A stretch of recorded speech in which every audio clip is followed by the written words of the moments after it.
Okay, so for this video, we're going to do a few things. I'm sorry to have multiple things in one video, but the other one was way too long.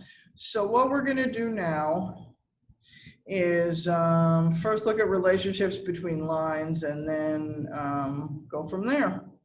All right, I'm going to start with our notes. So here we go. So two lines in R3, maybe I should wait a second. There we go.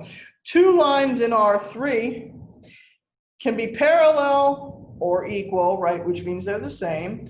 They could intersect in a single point, but there's also the possibility that they don't intersect at all. When could that happen? Well, if they're in a different plane, right? They could be in different planes, and if they were in the same plane, they would intersect, but since they're in different planes, they're not intersecting. So if the lines do not intersect anywhere, they're called skew lines. To determine what's the case, we need to know the direction vectors and whether or not the lines share a point. So if the direction vectors are the same, and remember, saying the vectors are the same means that they could be constant multiples of each other, right? But they're the same direction. Then the lines have to either be parallel and not equal, or equal. If the direction vectors are not equal or not constant multiples of each other, then the lines either are going to intersect or skew. And what's the deciding factor? The deciding factor is if they share a common point. And so that's sort of the winner, right? So if the vectors have the same, if the lines have the same direction vector and the lines share a point, then they're equal, in which case they'll probably share all of the points, with them being equal. And if the direction vectors are different, but they share a point, then they're going to intersect. All right, if they don't share a point, then they're skew. And if they have the same direction vector and don't share a point, then they're parallel. And that's sort of the idea. So to check for a common point, all we have to do is equate the x and y and z in the parametric equations. So here we go. Let's determine the relationship between these lines. Just so we have a whole bunch of room, I'm going to get the, I probably have a whole bunch of room, but let's get the parametric equation for L1. Right, because it's the easier way to do it.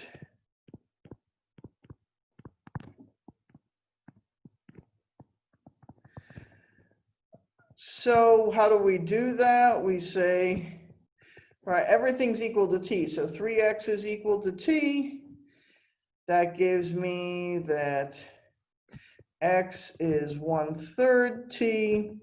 I have y plus 1 equals t. That gives me y equals -1 plus t. And we have 2z is equal to t. So z is 1/2 t. And so those are the parametric equations of L1.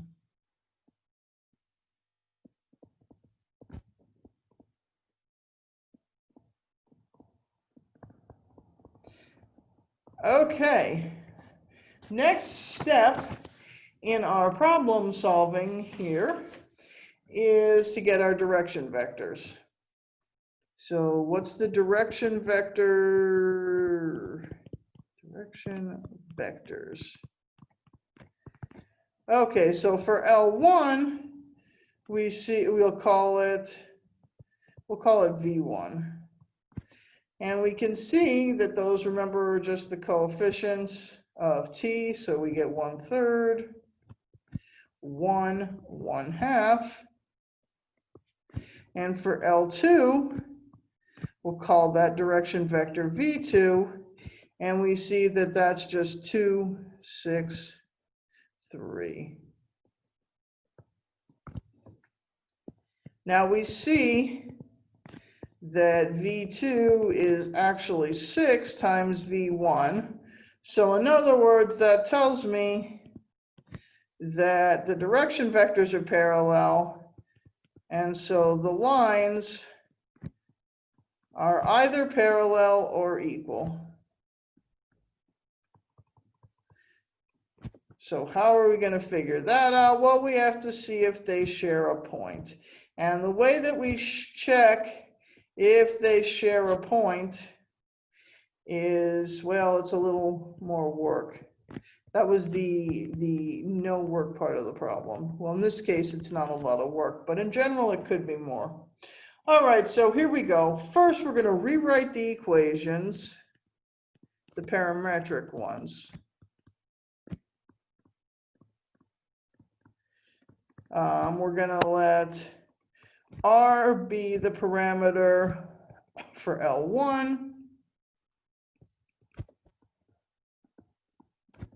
And we'll let S be the parameter for L2.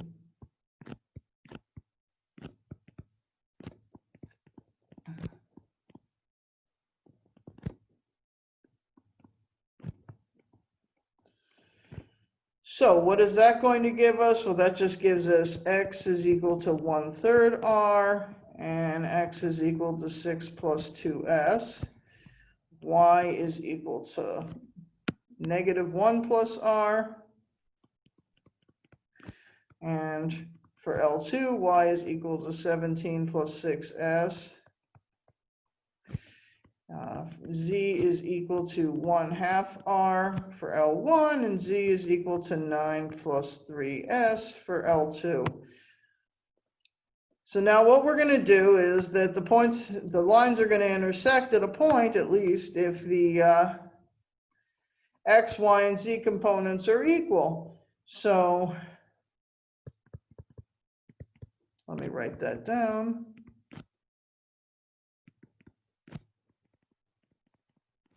What that's going to give us. So we're going to need 1/3 R is equal to 6 plus 2S, which we can multiply both sides by 3 and rewrite, giving us R minus 6S is equal to 18. So again, I'm just going to multiply through by 3. Next, I'm going to take the Y components have to be equal, so I get -1 plus R equals 17 plus 6S. And doing a little bit of algebra, I get R minus 6S is equal to 18. And finally, the Z components, I get 1/2 R is 9 plus 3S. So we'll multiply both sides by 2. 2, right? Yeah, 2. I'll even put it on the right side this time. And that's going to give us R minus 6S equals 18. So these are all the same. So what does that tell us? Infinitely many solutions. So in other words, all of the points are on both lines. And if that's the case, that means the lines are equal.